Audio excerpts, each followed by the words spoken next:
morning, guys. It's November 16 ng umaga.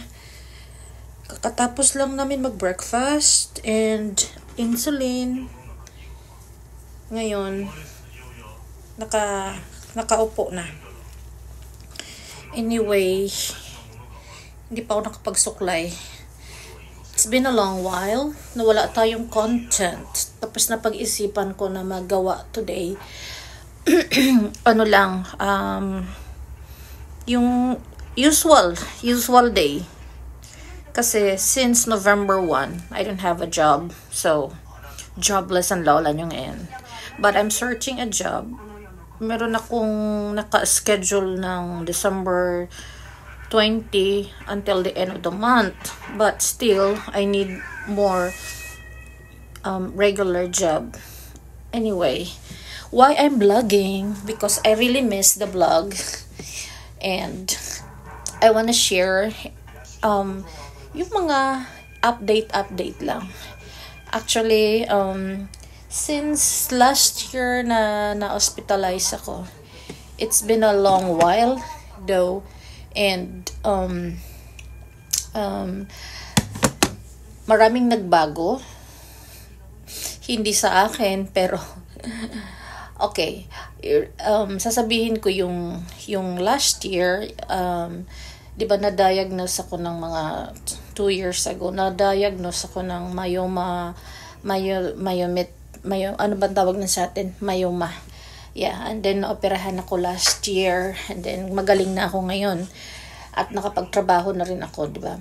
And ngayong taon na to, 2023 November 16, I don't have work since I had work nung November hanggang June. So half year steady lang yung trabaho ko. 6 months 'yun. And then nung June ng mga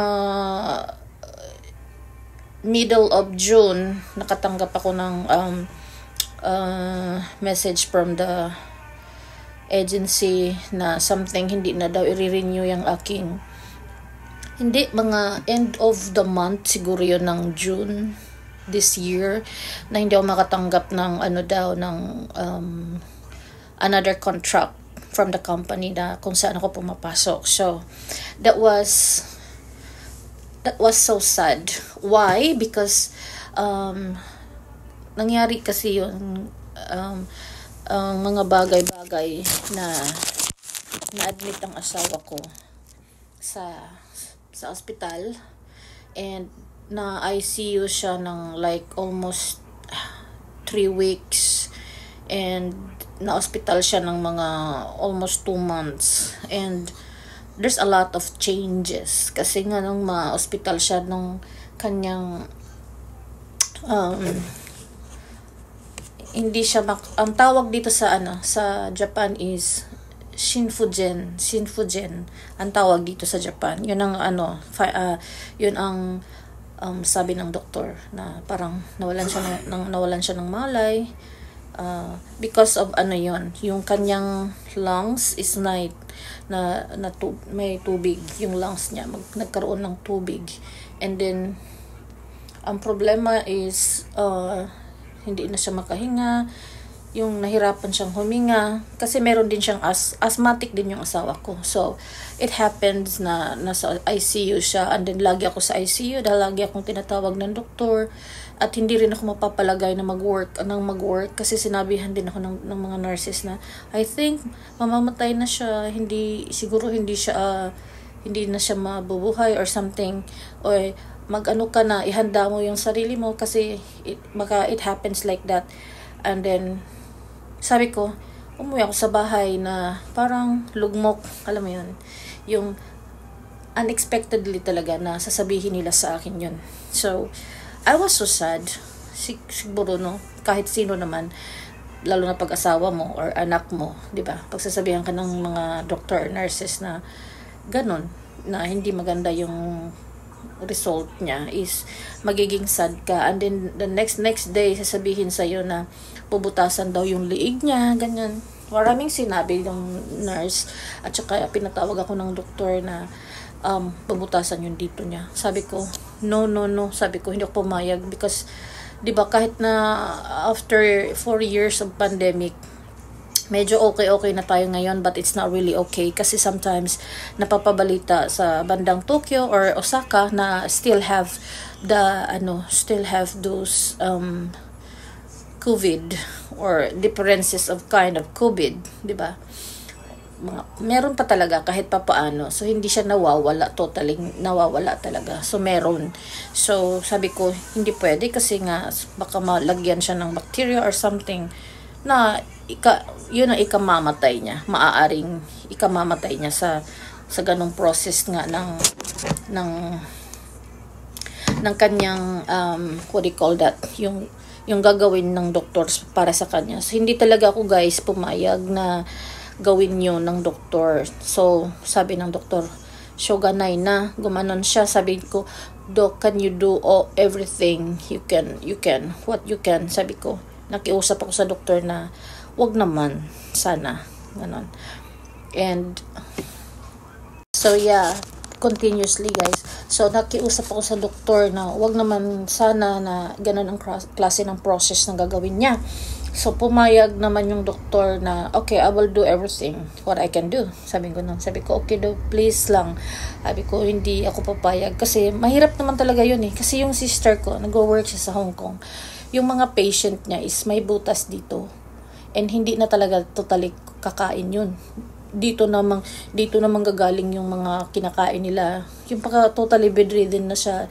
Actually, at the moment, no, after that, 2 months na nasa ospital siya, bedridden din naman ang kinalabasan. Hindi na siya makakalakad. Pero before that, nakakatayo pa siya. Kasi 'di ba yung mga 4 years ago, inoperahan siya sa paa, naputulan siya ng paa. So, kasi diabetic siya. Tapos, nag-umpisa lang din yung time na yon. That was 4 years. Magfa-5 na nga rin. Going 5 na. 4 years na siguro na nawala na siya ng paa, no? And then itong taon lang na to na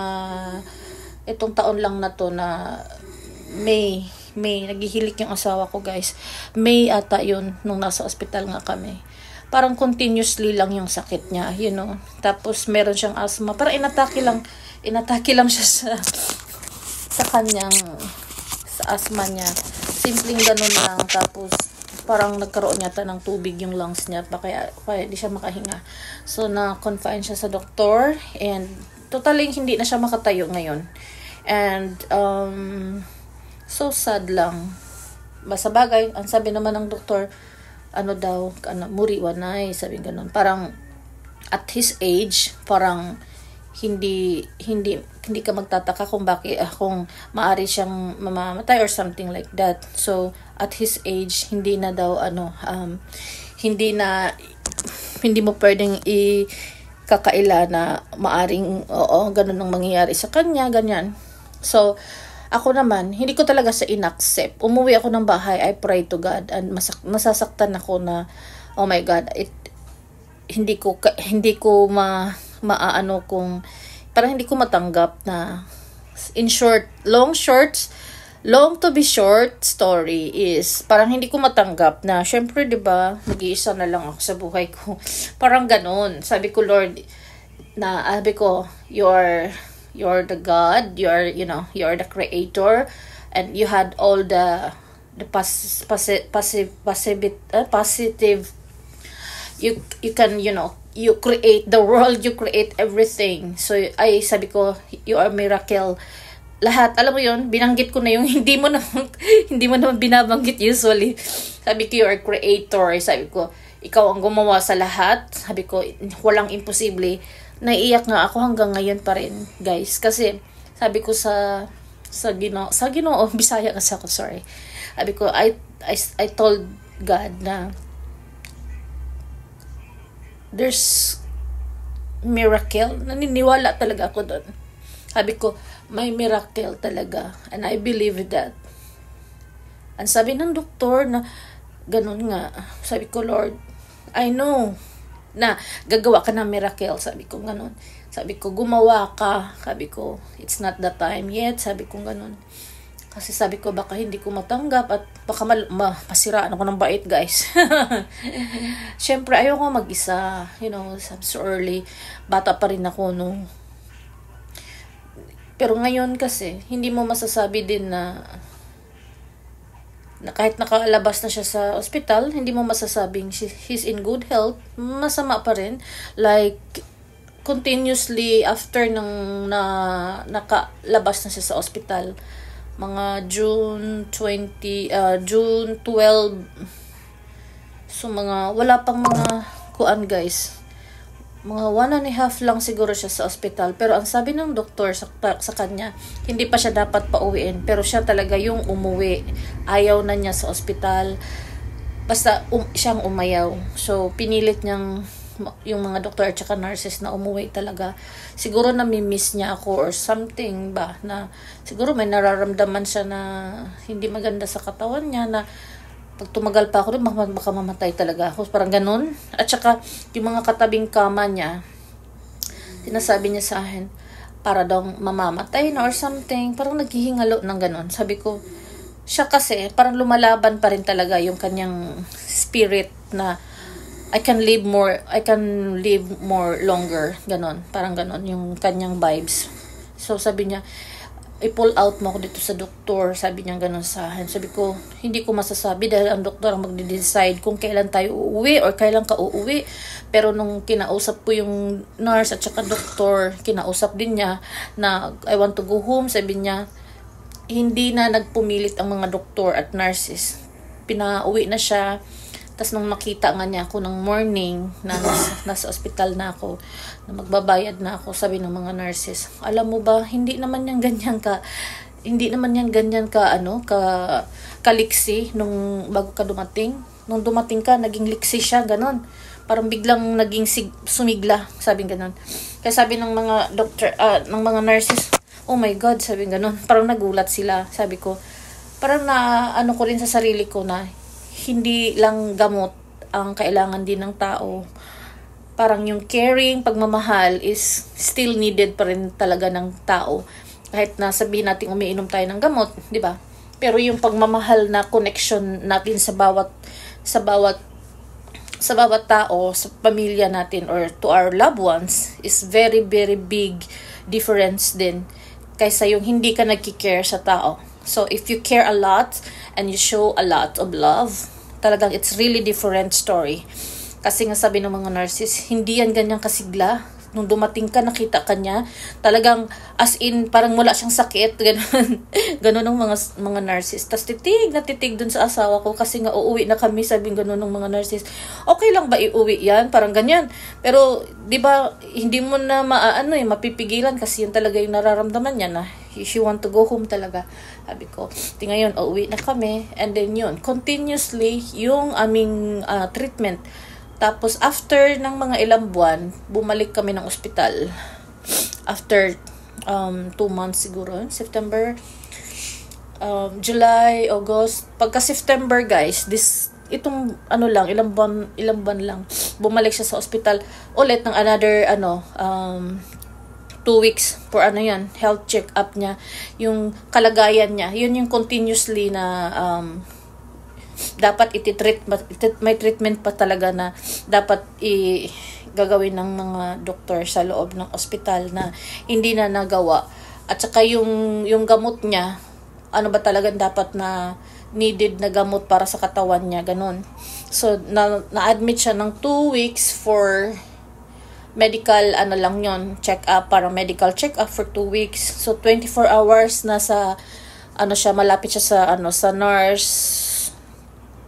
nurse station. Yung talagang nakikita siya lagi ng nurse. Naka-isolate din siya, mag-isa lang din siya sa room.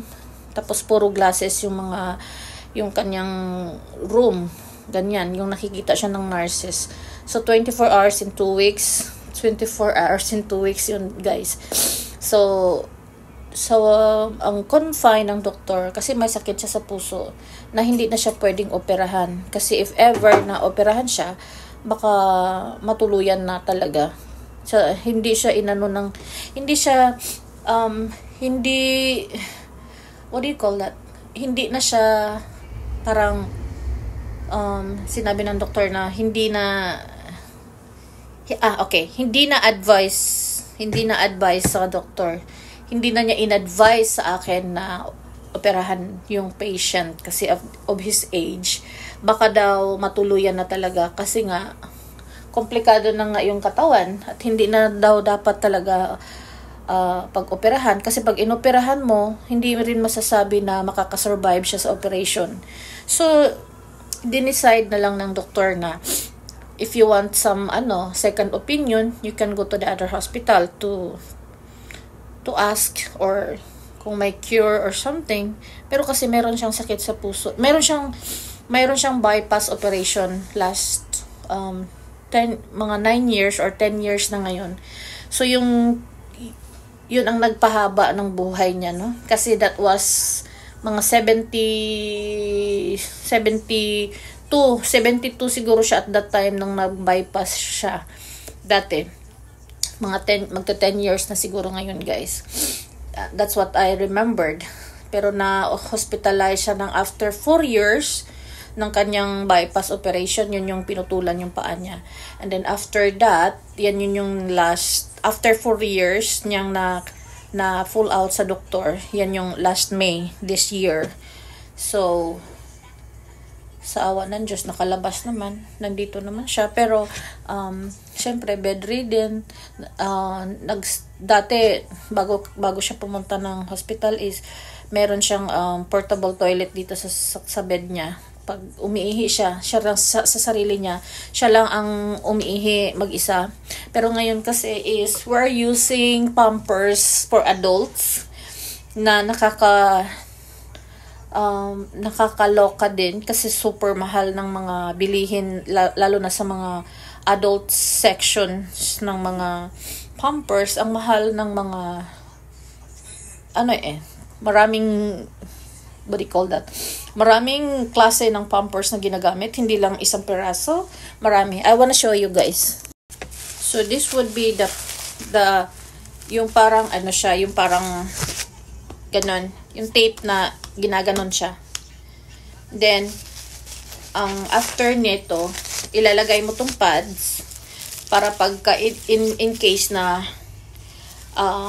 madumihan yung, kunwari, kasi sa mga lalaki, di ba may sila, yung putoy nila. Nilalagay dito yon, yan, ganyan. Tapos, ginaganyan. Binabalot siya, guys. Tapos, para hindi tumagos ng ganon, i-fold mo siya ng ganon para masasalo. Pero, yun ang ginagawa ko. So, this one is 4 times ka na iihi. 4 times.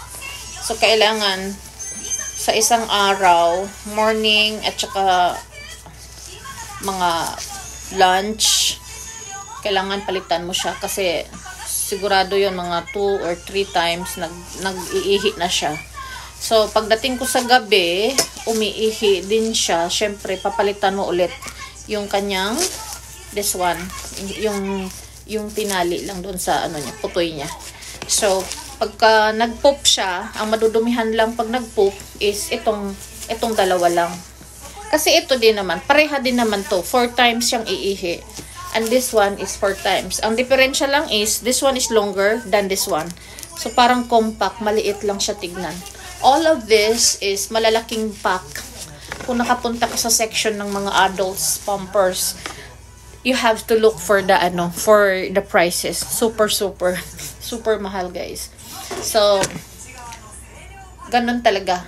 You have to adjust. Maraming adjustment after all of this, in and out sa hospital. And siguro, matanda na rin. Tsaka marami siya. Complicated ba? Kumbaga, marami ng sakit. From puso, diabetes, from diabetes, yung heart niya, di ba, na bypass siya. And then after that, di ba, maraming mga pangyayari. Meron, yung lungs niya, mayroon tubig, parang ganun.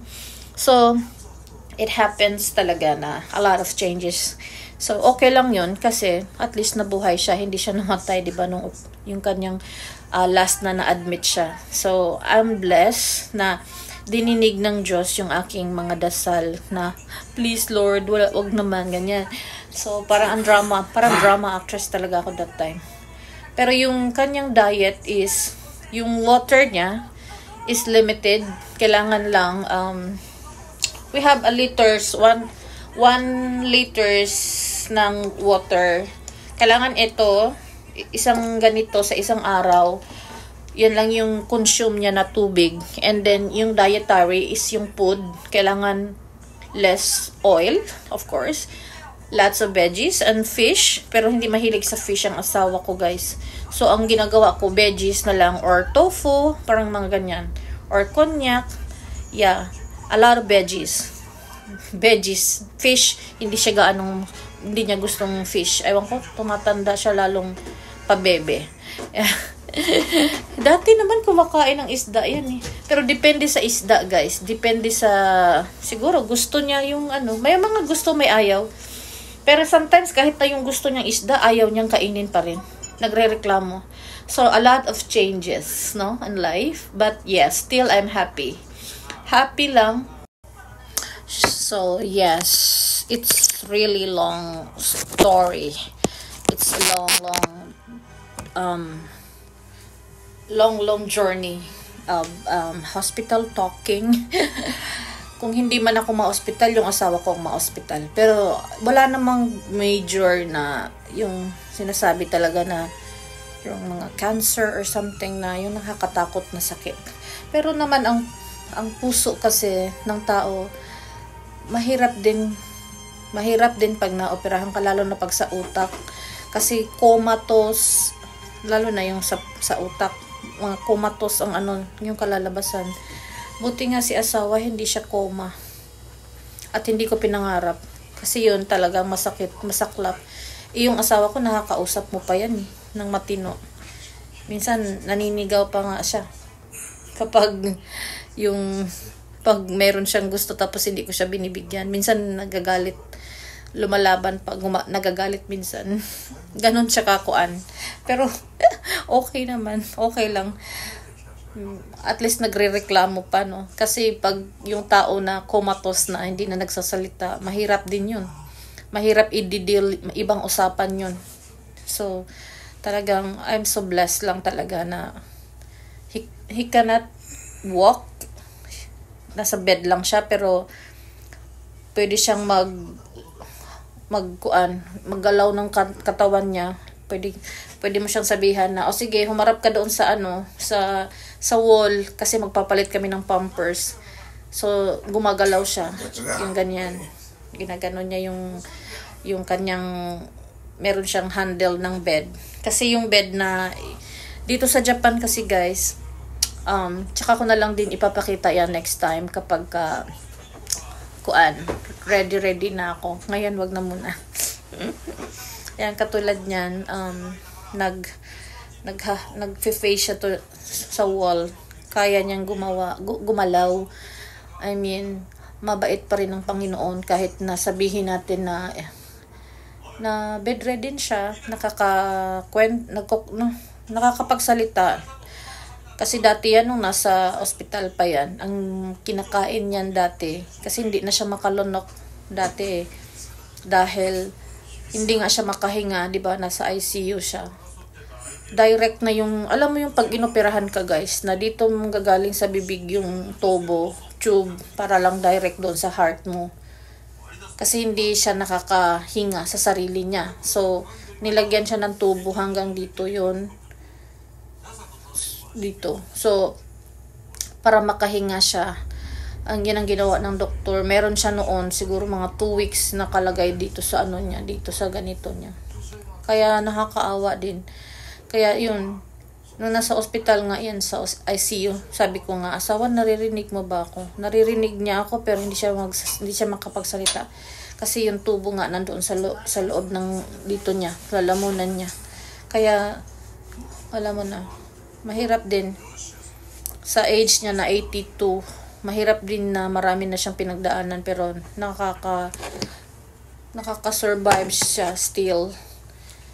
Proud naman ako sa asawa ko. Pero yeah, ang daming pinagbago since naoperahan siya sa puso. Matagal na panahon na yun, yung bypass operation. Yung latest is yung 4 years ago before the COVID. Before the COVID starts, naoperahan na ang asawa ko sa paa. Pero yung process na hospital siya is 4 na buwan siya sa hospital. Ang process noon is 3 times siyang naoperahan sa sa bago talaga na finalize na putulin yung tuhod niya hanggang dito. 'Di ba ito yung knee? 'Di ba ito yung knee ng tao? Hanggang dito yung putol.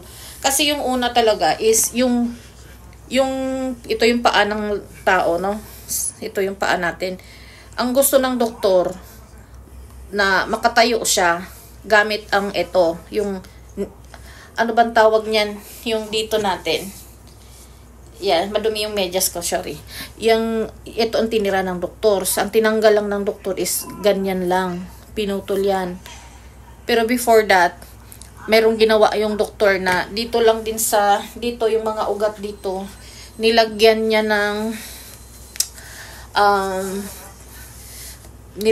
ng parang string, what do you call that? Kung sa puso yon, stent.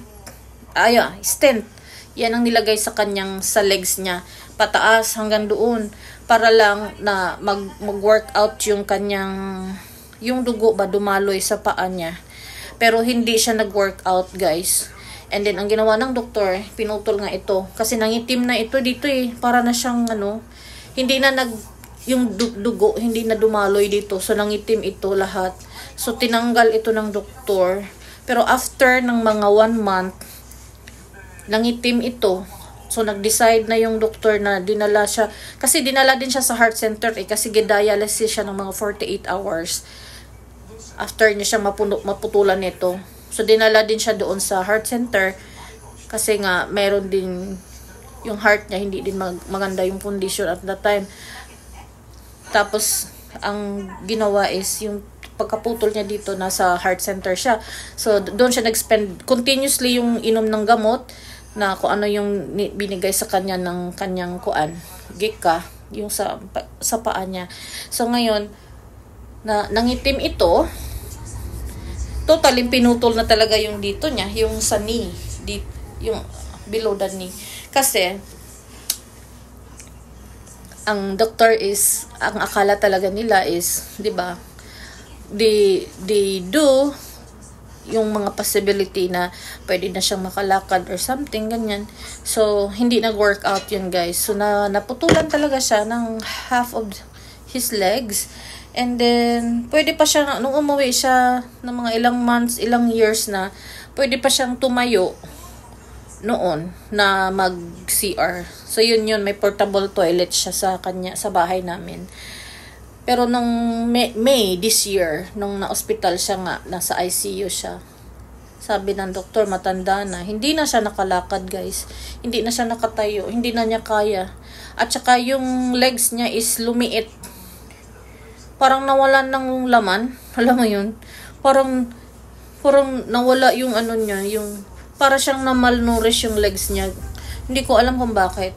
Tapos parang hindi talaga siya makakatayo kasi para siyang buto. Parang buto na lang. Alam mo yung ganun. Ewan ko kung anong nangyari doon sa paa niya. Pero yung katawan niya is normal naman yung size. Yung paa niya lang ang hindi. So hindi na siya makakalakad. Well though. Yan yung mga updates about the asawas. And yeah, that's life, and that's our daily routine. Kaya when you wake up in the morning, siyempre magtututbrush first in the morning. Magtututbrush, and then magpapalit na ng pampers, huhugasan na yung puwet, pupunasan na yung buong katawan, ganyan. And after that, pagkatapos mo malinis yung pet niya or yung kanyang katawan, malinisan yung katawan niya, araw-araw pinupunasan.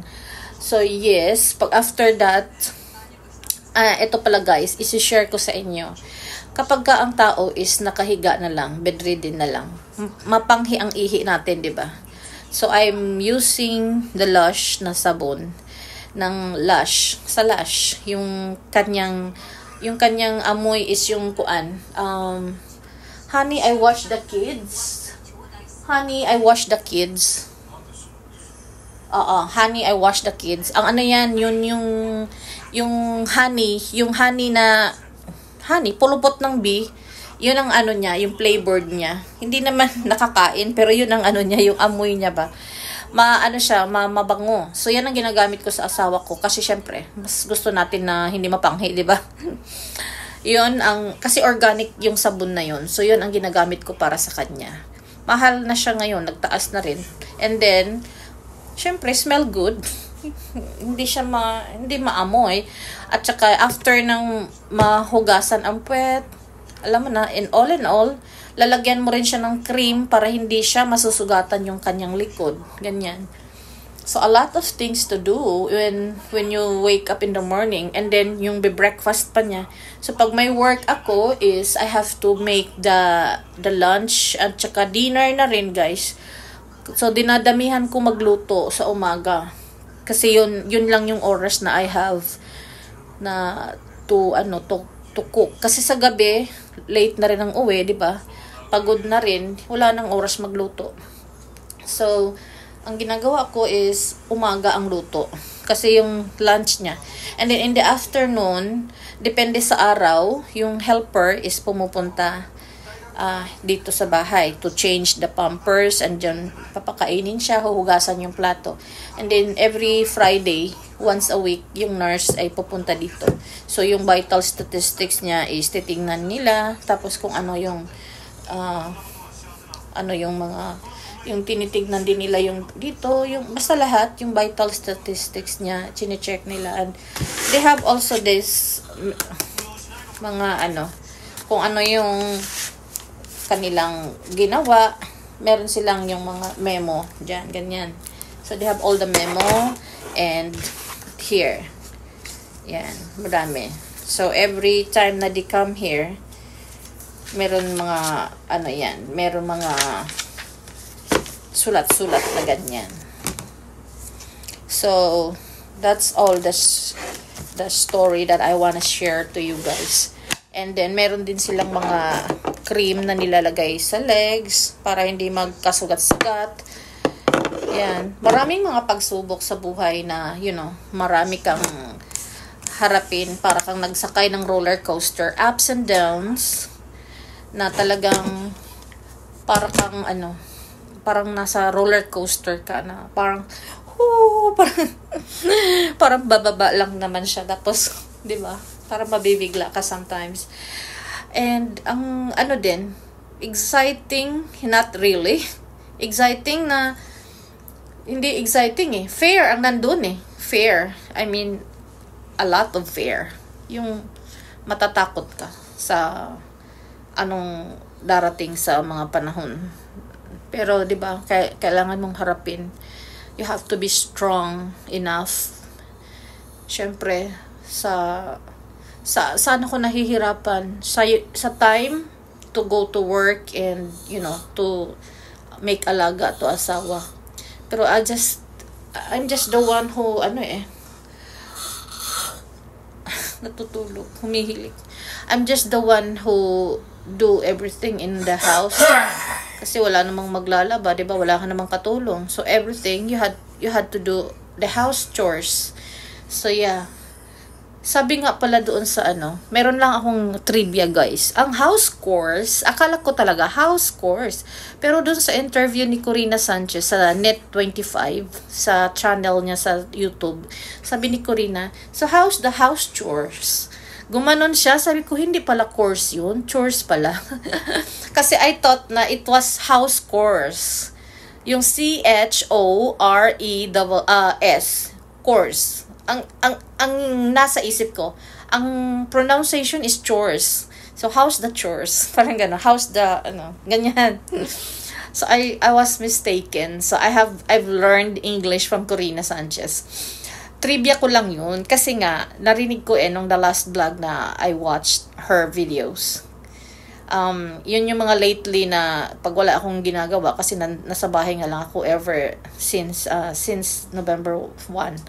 So yun ang inaano ko, yung pinapanood ko, Corina Small Laude, Karen Davila, yung mga vlogger sa Pilipinas. Anyway, I have 1 minute and 50 seconds na lang, guys. So I have to end off the video, and I'm happy na i-share ko yung mga bagay-bagay sa buhay ko, and hope everyone in this world, nahihirapan yung ibang bansa, maraming namamatay, maraming nahihirapan yung naghihingalo dahil sa giyera. I hope everyone have peace in life and be safe, everyone, wherever you.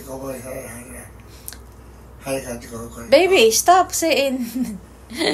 Sana maging peace ang mundo, 'di ba? At mag-iingat na hindi magkasakit. Satsumay mo, nanghingi ng kamuti yung asawa ko. Ayan, guys, nag-merienda time na sa kanya. Wala pang 1 hour since nang kumain kami. Merienda na kaagad. Ganon siya ka-active, guys. Bawal din naman siya kumain dahil, di ba, diabetes kaya. Ay, nanghihingi na ng kamuti. Winter na sa Japan.